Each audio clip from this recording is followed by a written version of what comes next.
Hey, are you ready to turn your podcast into an authority engine and not just more content? Well, welcome to Influential Voices of Authority. This is the podcast for coaches, consultants, and experts who are ready to stop being the best kept secret in their niche and move to being that recognized, sought after authority. I'm your host, Erik K. Johnson, podcast talent coach and media veteran. I've been in radio since 1989. I've been doing podcasts since 2012, and I am here to interview industry leaders and visibility experts on every episode to help you uncover how they use their voice, their message, and their platform to build trust, grow their audience, and attract premium clients. This is where it all happens. This is Influential Voices of Authority, and I'm so glad you're here with us again this week. You know, when it comes to building your authority, growing your authority, and making an impact, visibility is key. But a lot of people think all visibility is like. But success only comes from visibility in the right way. You have to create visibility in the right place at the right time. In order to succeed, you need to show up in front of the right people with the right message at the right time. And unfortunately, I didn't realize this when I first started Podcast Talent Coach. It was back in 2012. I launched Podcast Talent Coach, and I was struggling to grow. And I thought I was doing everything right to attract my ideal clients. I was listening to all the gurus, Brendan Burchard and Jeff Walker and everybody else. Unfortunately, nothing I was doing was working. And I was following all the gurus, but I was getting very little success. You know, they were saying, build your list in your course and profits are going to flow in. And so that's what I did. And not so much, like very little happened. And I was struggling. It got so bad that I thought, man, this online thing's not for me. I consider throwing in the towel and just calling it a day, and not just once, but multiple times. And I was in a mastermind at the time. And I told those guys, I said, I think I'm just going to call it a day and wrap this thing up. And they said, well, let's talk about it. And we started leaning into it and unwrapping. And it was on one of those calls where I started to discover what I had in front of me. And I discovered the power of partnerships. And that's when I started teaming up with other influencers, other content creators, other people who had an audience. And I started partnering with them to get in front of their audience and used borrowed trust to get in front of audiences who were seeking what I had, right? These people already had the attention of the audiences I was seeking. So I got in front of them, and that's when my list started to grow. And I started getting a pretty healthy list. I quickly went from about 500 to about 5,000 by being in giveaways and on summits and just being involved. Unfortunately, the profits didn't follow, and I couldn't figure out why. I couldn't figure out what I was doing wrong. And so that's when I started reflecting back on the time I'd spent in radio, my decades of radio experience. And I had built my show to be the top of the market on multiple formats and multiple stations. Like I had done different shows at different stations, and I was always number one. And I started to ask myself, why was that? Why did my show dominate in the ratings? When I coached other on-air radio talent as a program director, why did they succeed? Why were the radio stations I was creating uh, being dominant in the market? And that's when I realized it was all my success in radio was all about showing up as yourself in the right way, in a unique way that nobody could copy, in front of the right audience. We super served a particular niche when we were on the radio. And that's when I realized with my podcast and my show and my coaching, I didn't need a big list. I needed the right list. What I needed was a list of the right people who needed what I had to offer. It wasn't about attracting everybody.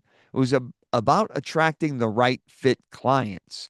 And so that's when I really dove in and I started super serving a niche. I wasn't so worried about quantity as I was about quality. And that's when the business took off.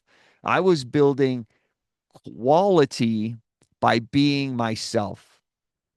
And it made a huge difference in my business and in my world, and it can do the same for you. And that's why I've invited Cindy J. Holbrook on the show today. She is the visibility whiz. She will teach you how to create visibility in a strategic, proper way that will help you grow your business. You see, Cindy J, she was my coach way back in the day, and now we've partnered with each other. I've actually coached her, and we've helped each other here over, oh, I don't know, it's probably nearing 10 years now it's been.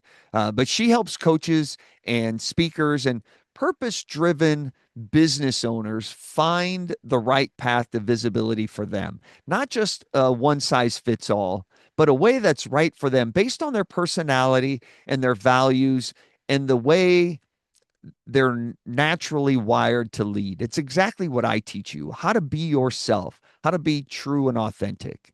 As the visibility whiz, Cindy helps her clients stop forcing strategies, these cookie cutter strategies that don't fit, and instead start choosing visibility approaches that feel aligned and sustainable and effective for who you are and who you want to be. This is how you build authority. And Cindy J is going to show you exactly how to do it. So enjoy my conversation with Cindy J. Holbrook, the Visibility Whiz. Cindy, it is so great to see you. It's been so long. Thanks for being here today. Oh, it's definitely my pleasure, Eric. I always enjoy speaking with you. I love the way you get out. Being the visibility whiz, you completely understand the benefit of being on a mic in front of your ideal target listeners. But specifically with your podcast, with Biz Success in 15, how do you use your podcast to grow your authority in your niche? It's changed over the years. At first, I used it a lot to interview other people. Just recently, I've switched it over to be more just me sharing stories, and each week I give a challenge for the listeners to take that's going to improve their visibility. So I use it more for visibility and to connect with people because whenever they see you and hear you, uh, it's more of a relationship than if they're just reading something. That that's really the benefit of the podcast. It's your show. You can change it up anytime you want. Yes. I love that Another part. thing that I love, love, love about my podcast, and it's actually one of the things I think whenever I first started it, was collaborations. Because people are always looking for a stage, Oh always. yeah, And right. people are always wanting to speak somewhere. And I heard somebody once say, well, create your own stage. Whenever you have your own podcast, you are creating your own stage. And anytime you are collaborating with another expert, everybody gains because automatically people that trust you trust me, automatically people trust me trust you, but also they give you my knowledge and me your knowledge. It's just something we always do whenever we see two people talking. And that's one of the reasons why Oprah was so successful. And it's why so many people look to her for guidance. And it's not that she was quote unquote super smart, it was that she knew how to interview people and she was very curious. She leaned in. And whenever you do that, it really creates lots of connections with other experts in the field, which is broadening your own visibility. Yeah, that power of borrowed trust is so amazing. Partnerships, people think 1 + 1 = 2, but in a partnership like that, it's so much bigger than two. Because not only do the both partners benefit, the audience benefits, everybody grows exponentially through amazing partnerships. Talk to me a I little bit about how you, when you first launched the podcast back in the day, the very first episode. Tell me what was going through your mind. What kind of emotions were you going through when you hit publish on that very first episode? I was just excited, but really the what's interesting is just I think maybe the way my mind works. I started coaching back in 2009 as a divorce coach. And then I became an accidental dating coach because I started collaborating with dating coaches. And so my list became full of women who were divorced who wanted to date again. So I created programs. I was still making good money, but I hated what I did. I didn't feel, that not that there's anything wrong with dating coaches, it just wasn't my thing. And so I was in limbo for a while. And I was speaking to my coach and I was telling her stuff that drive me absolutely nuts that people do online. And she goes, "Ah, you want to help them with their visibility." That's the Visibility Wiz was born. And there's an event called JVX where people go to meet people they can collaborate with. They have one of the highlights of the weekend is something called the Shark Attack. So five contestants are chosen, and then they get to pitch their program or service to sharks, which are usually high six or seven figure earners. So they're definitely the top of the line. So this way, some people, if you get a shark to promote you, that's great if you're ready for it. So whenever I was sort of dabbling with doing a podcast, it was just before a JVX event, and I thought, okay, I want to start a podcast, but I always only want to interview really top people. So whenever I go to JVX, I'm going to ask all the sharks if they would let me interview them. If they say yes, I'll start a podcast. If they say no, I won't. And almost there was only one of them that told me no. So the first people I interviewed was Justin Livingston, Christian Michelson, which hardly ever, even at that time, went on podcasts, and Alina Vincent, right? So these were the first people that I interviewed on my podcast. So again, that elevated my visibility. I was talking about borrowed trust earlier. It elevated people trusting me. So after that, it was very easy for me to get people on my show because I had so many of the top names at the very beginning.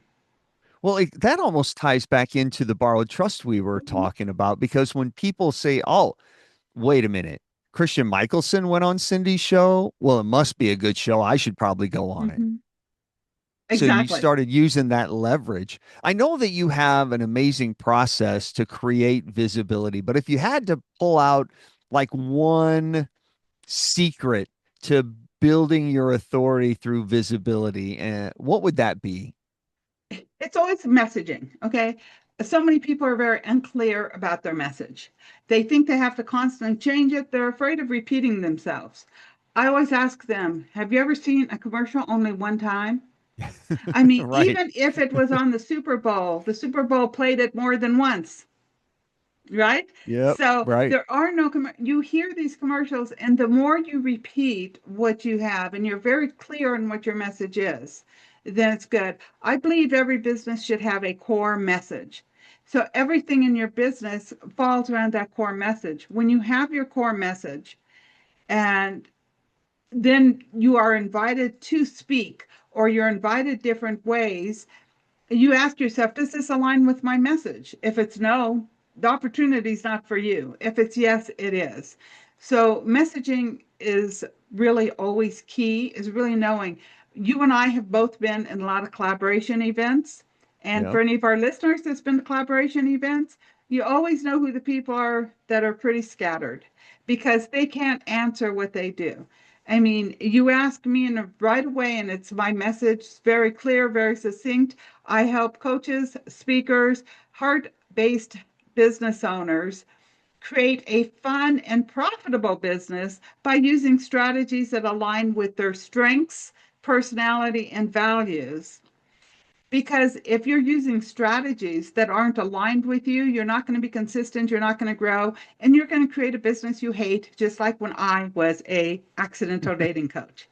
So And that's the worst messaging, thing is getting into a business you don't like, that you just created a job you hate. You just left the job you hate. Why would you do that to exactly. yourself? I always say, I didn't go into business to be miserable. I don't know about you.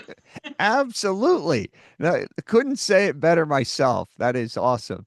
You talk a lot Messaging about and your a key thing for your listeners, just a little tip with your messengers, for your listeners, is the fact that whenever you people are thinking about their messaging, they're always like, how am I different? Because everybody always tells you, you have to know how you're different.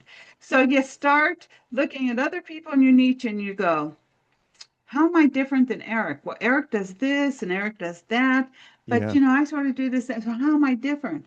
And the easiest way to really know what's going to set you apart is ask yourself, what drives you crazy in your industry or what is missing in your industry? Not comparing yourself to everybody else because that takes you on a very long road to nowhere. But whenever you ask yourself what's missing, when I became the visibility whiz, everybody and their brother was saying you have to get on camera to be visible. And I started speaking about 7 ways to be visible off camera. Yeah. It Perfect. was something that was missing, right? So whenever you find things that drive you nuts or that's missing, that's going to help you stand apart from the crowd. Yeah, I love taking the alternative approach, right? The one thing that everybody's doing that you disagree with.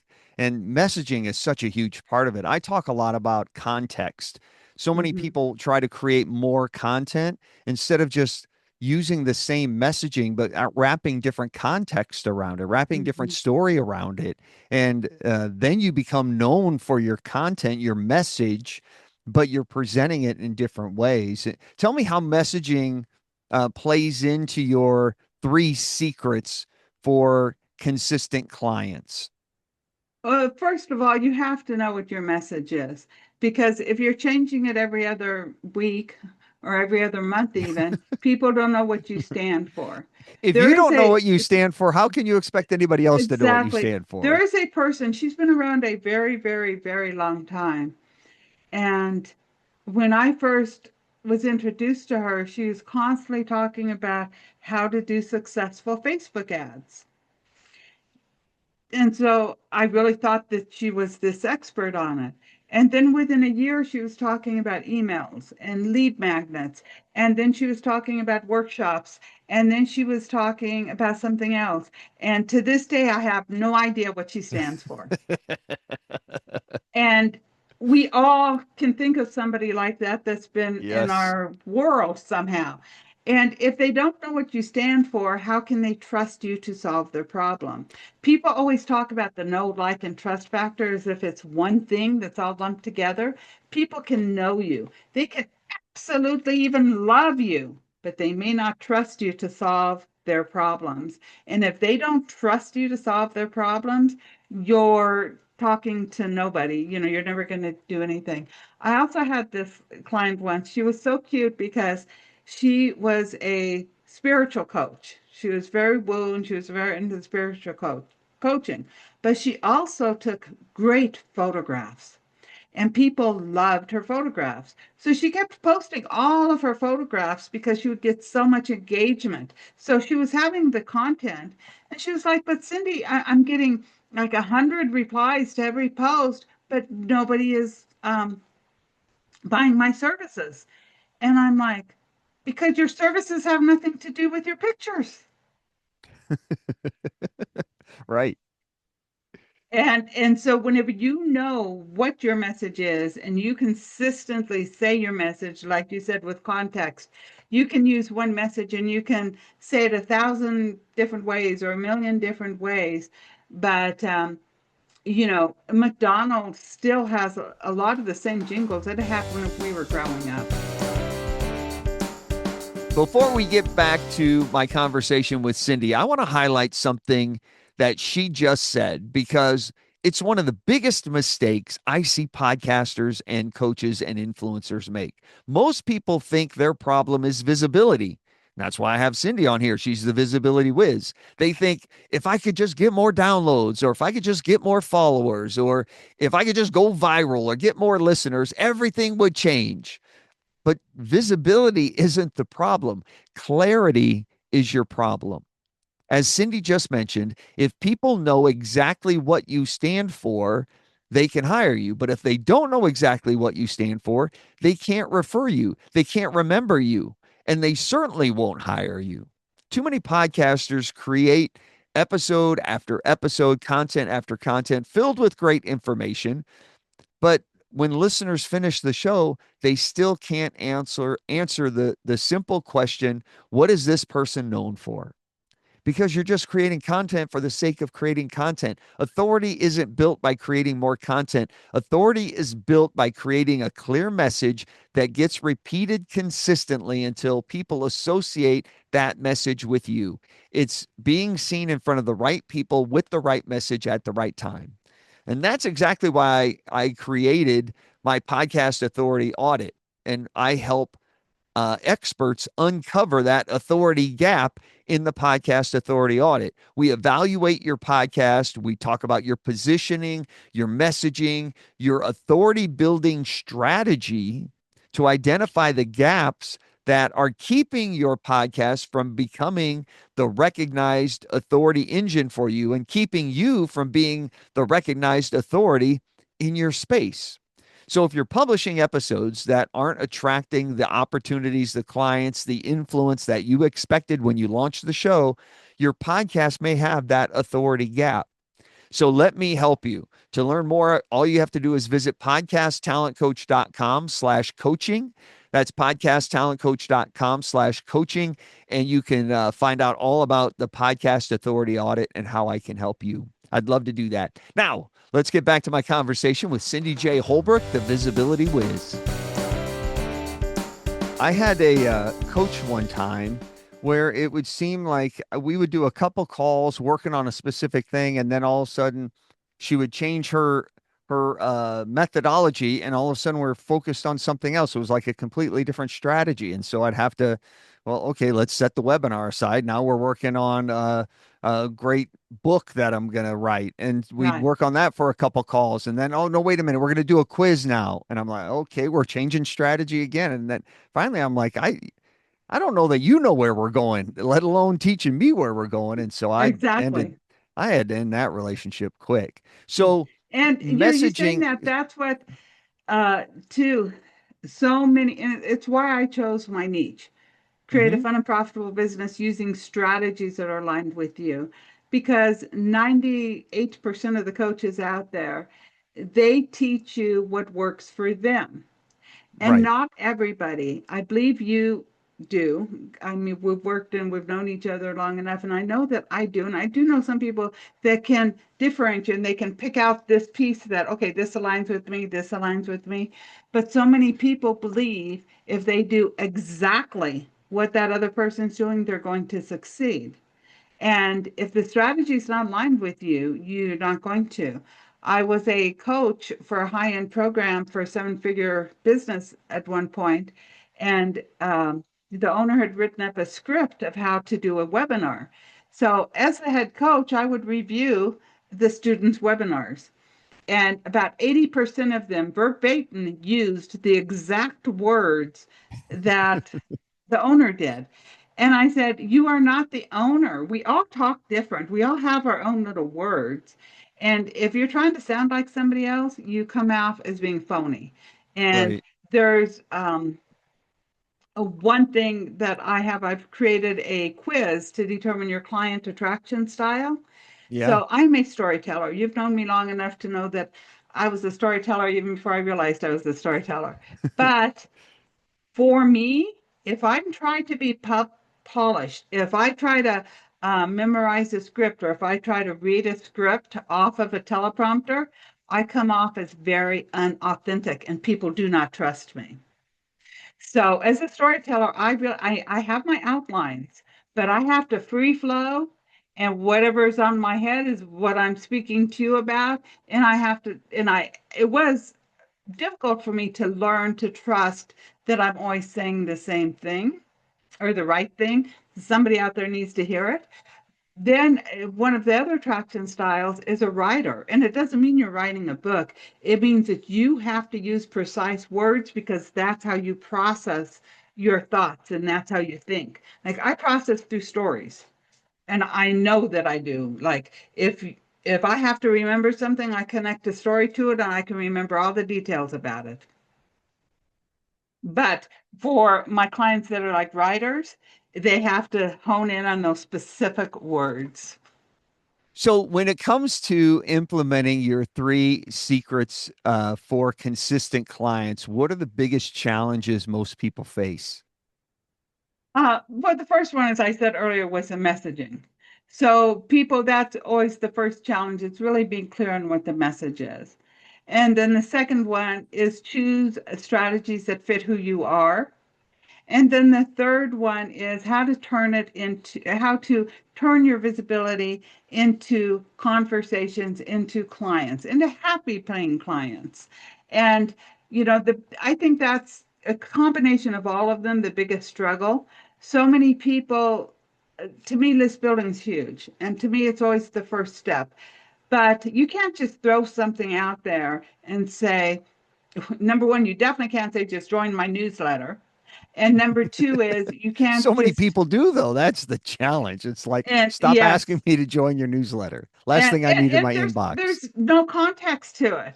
It's Yes, like, why should I exactly. do it? And then and then they will create lead magnets that are way too broad. So if you're talking to everybody, you're talking to nobody. Yep. And so the first thing I always do with my clients is we create an irresistible lead magnet that's 100% targeted to their target client. So whenever you know your message and you know your clients very well, like a lot of people, whenever I know my avatar, it's a woman between 40 and 60 who blah, blah. And I'm like, that's not, you have to, in the online world of marketing, your avatar needs to have more psychological than demograph whenever you're trying to do them. So, Yeah. what do you love about them? What do they love about you? And you have to know their pain points very well. And whenever you fix a 3 a.m. problem, they're going to want to be on your list. We both know people that have 20, 30,000 people on their lists, but these people aren't engaged, and maybe only 5 or 10,000 of them ever open an email. Tell me what you mean by 3 a.m. problem. A 3 a.m. problem is a top of mind problem. It's something that they constantly think about. How do I fix this? A 3 a.m. problem for most coaches is definitely how do I get more clients? How do I Yeah. increase my revenue? How do I hire a team? These are things that will keep a coach up at night.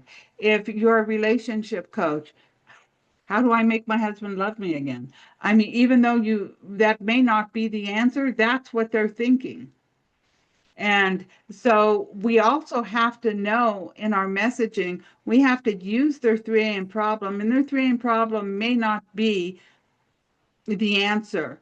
But whenever you know what their 3 a.m. problem is and you know what they think the answer is, and then you can present it to them. Invisibility, not as much in today's world, but definitely up until AI started being so big. And I still hear it every now and then, but not as often, is you have to know SEO. Or you still hear people with social media. If I only knew the algorithm, my life would be perfect. And I'm like, do you know in 1 year, 365 days, Facebook changed its algorithm 785 times in Holy cow. 365 days. That's So twice a how day. so exactly. So how are you ever going to know their algorithm? And so a lot of people are always, I need SEO. I need to understand the algorithm. So I will mention it because that is a quote unquote 3 a.m. problem because Yeah. they're thinking if they knew the algorithm, everything would fall into place. But I tell them there's a better way. I tell them, hey, this is, there's a always a better way, especially Mhm. if you're talking about SEO with their websites, which used to be really big. And not that it was a big scientific experiment, but in my own experience with my website, whenever somebody found me through Google, people would stay on my website less than a minute. If somebody found me through an article I wrote on another website, they stayed on my site for about 5 minutes. But if Oh, they wow. found me through social media, they stay on my website for 10 minutes. Now, I don't know how this Hmm. relates to other people, but this was my experience. So I'm like, I'd much rather. do content and build relationships on social media and have somebody go to my website and stay for 10 minutes than come from Google, trying to get people from Google that's going to stay there less than a minute. I love podcasting because I think it's such a powerful platform to build relationships Mm-hmm. and have those one-on-one conversations with people that really make them connect.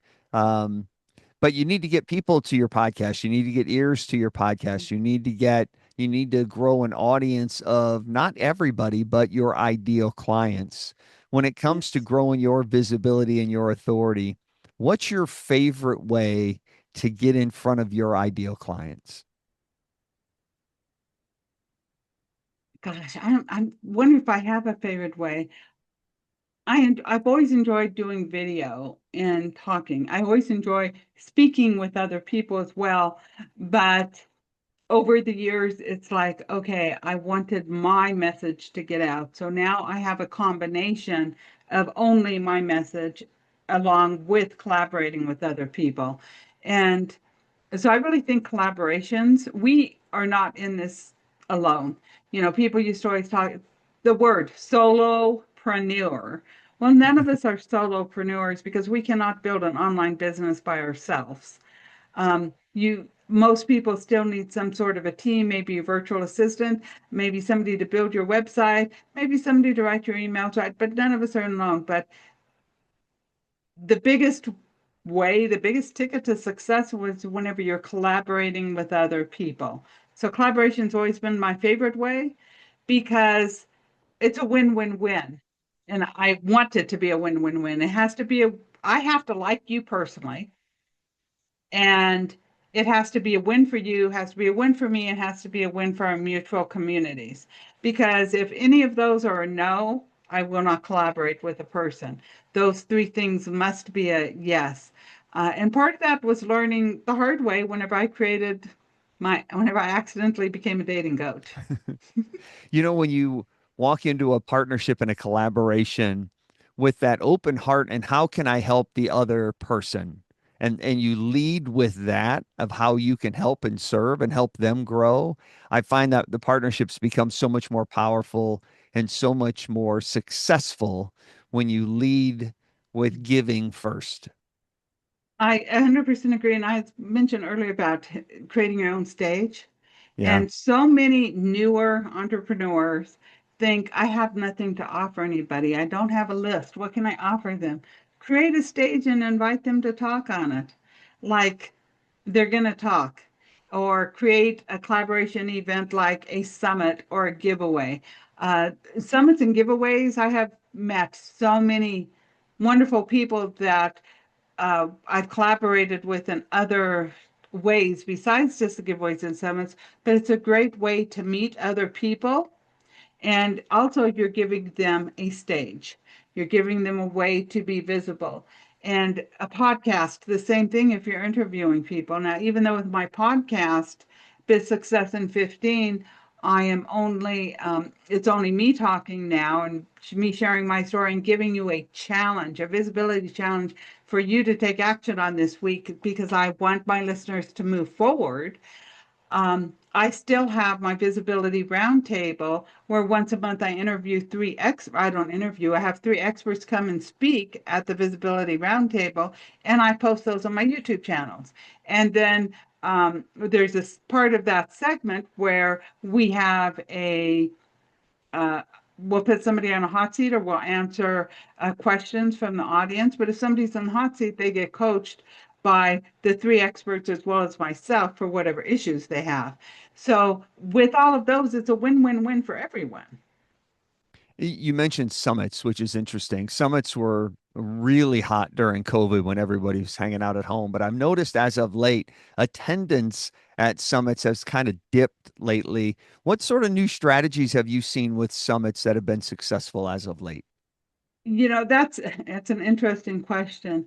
They don't like the long 5-day summits anymore. But it wasn't just from COVID. I started my business in 2000. I started really making money. Even though I started coaching in 2009, I made a whooping $500. And then in 2010, when I actually really started making money, it started from a summit, a telesummit, because video was not a thing back then. Right. And and I interviewed 13 people, and I added about 800 people to my list, and about 50 of them bought my $37 a month program. That is how I started my business back then. So summits have always been around. People, have that. But I think now, I don't think it's just because of COVID. I think part of it is the AI. People believe that they can get all the information they need from AI, Hmm. which is sad because AI is a great tool, but it's not a replacement for real life experience. And so, whenever you have somebody that you're listening to speaking, they're sharing their personal stories, they're sharing their personal experiences. And there's no way that AI can do that.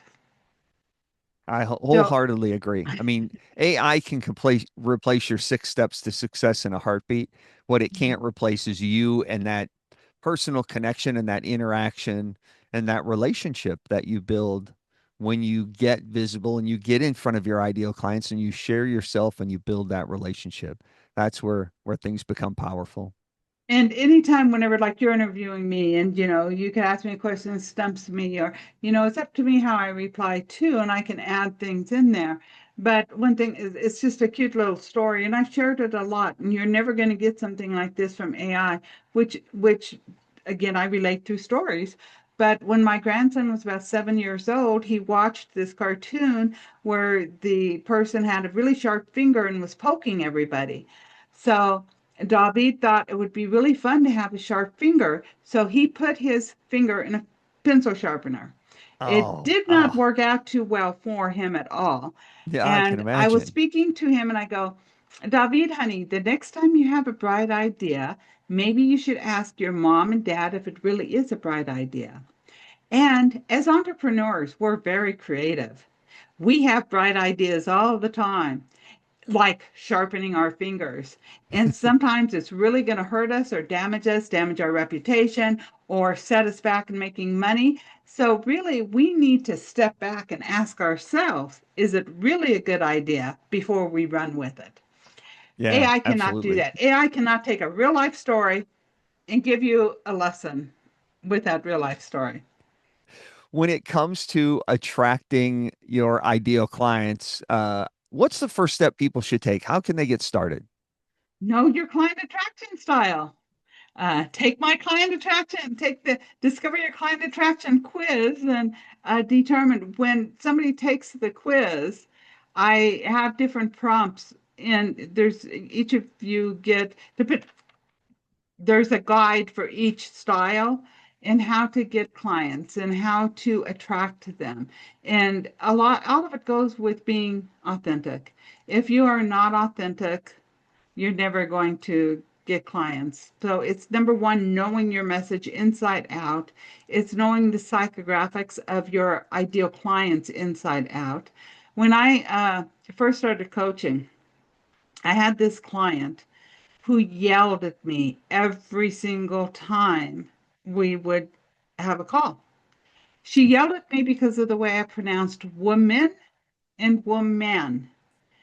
And I always say I was a confused child because my dad was from the South, my mom was from New York. I went to speech therapy through seventh grade, and there are words that don't even ask me to say because it just will not come out of my mouth.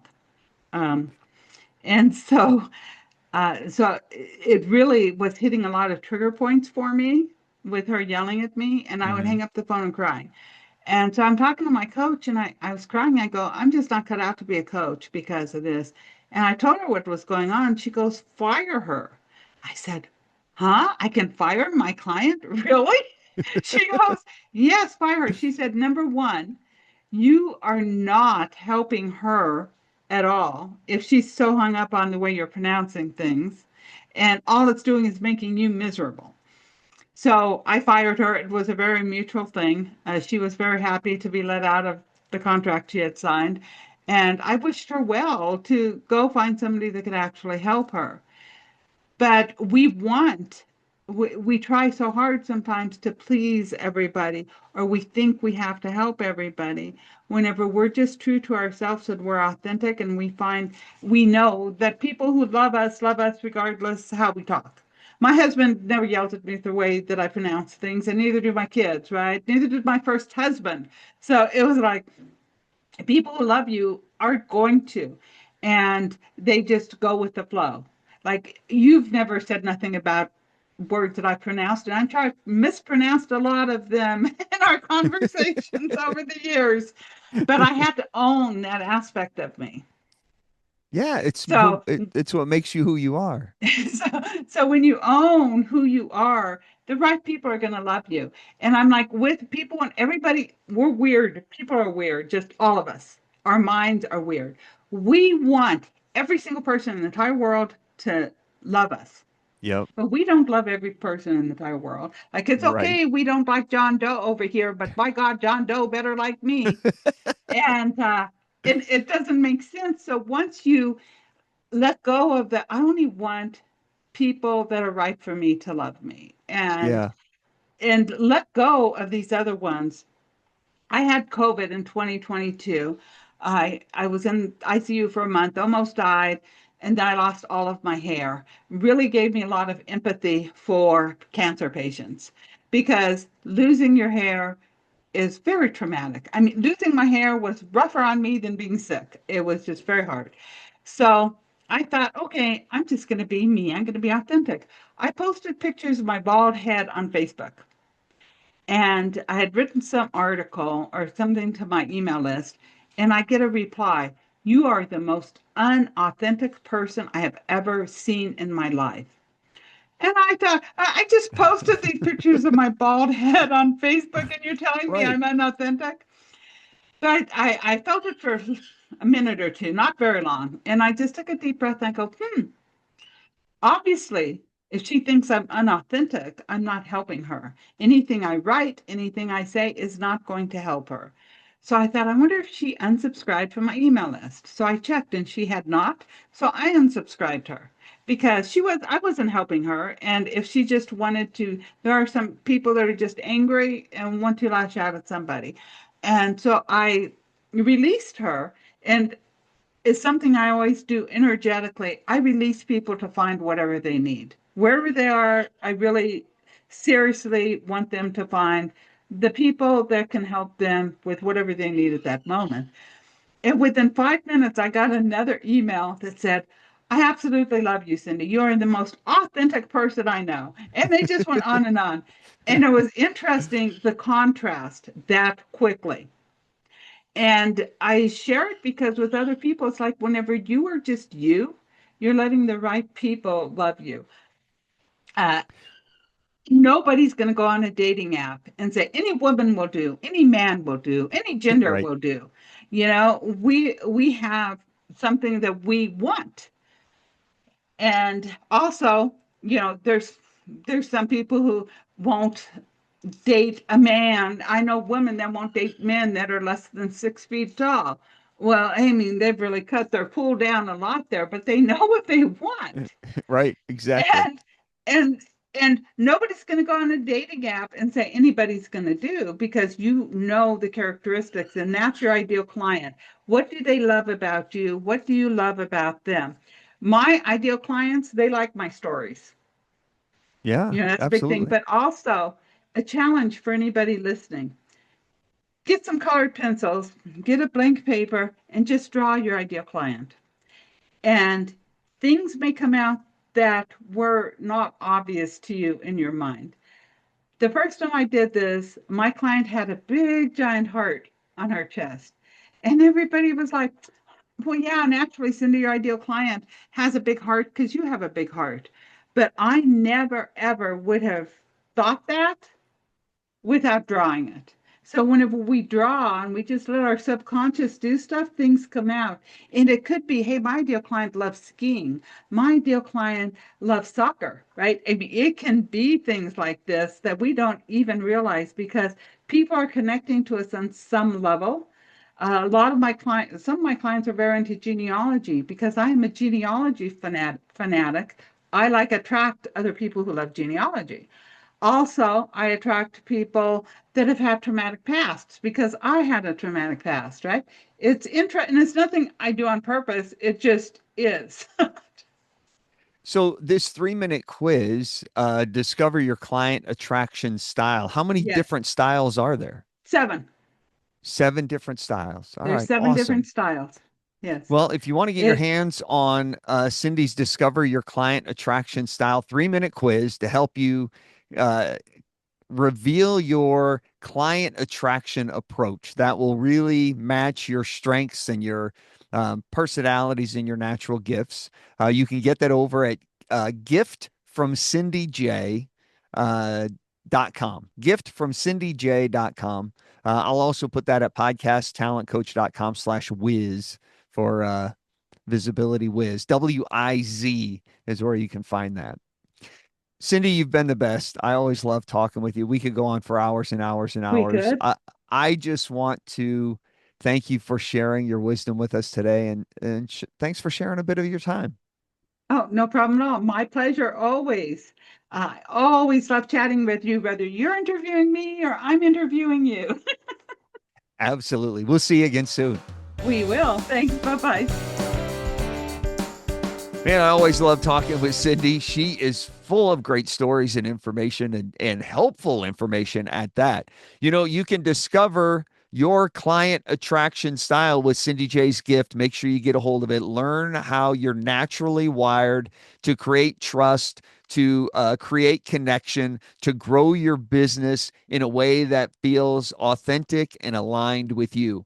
This quick 3-minute quiz will reveal the client approach that matches your strengths, personality, and natural gifts. You can download it at giftfromcindyj.com. That's giftfromcindyj.com. You can also get it over at podcasttalentcoach.com/whiz, WIZ, podcasttalentcoach.com/whiz. And big thanks to Cindy J. Holbrook for being on the show today. You know, you're ready to take your podcast to greater heights, but what are you doing about it? Most podcasts have that authority gap. Their content is good, their expertise is real, but their message isn't landing. Does that sound familiar to you? The problem is that their positioning isn't clear and the podcast isn't creating the influence, opportunities, and clients that it should. And that is exactly why I created the Podcast Authority Audit. The audit is designed to uncover what's holding your podcast back from being the authority engine it was meant to be. Inside the Podcast Authority Audit, we identify where your authority is leaking. We identify where your content and your message isn't generating action and engagement. We talk about what's preventing listeners from being clients, and you discover how to become the obvious choice in your niche. Let me audit your podcast and help you find the gaps. Get all the details at podcasttalentcoach.com/coaching. That's podcasttalentcoach.com/coaching. Click the button right there and apply to have a chat with me. We'll uncover your authority positioning problem. We'll develop a plan to help you succeed, and I'll show you exactly how I can help and support you to achieve those goals. Again, you can get your podcast authority audit at podcasttalentcoach.com/coaching. Thanks again for being here this week. Next week on the show, we're going to talk to Jedley. Jedley is a clown and a magician. He is also the host of Reading with Your Kids podcast. He is going to show you how he has leveraged borrowed trust over 2,400 episodes to build trust and grow his business and impact. That's all on next week's episode of Influential Voices of Authority. Thanks again for being here. Until next week, remember to step into your authority, and we'll see you next time.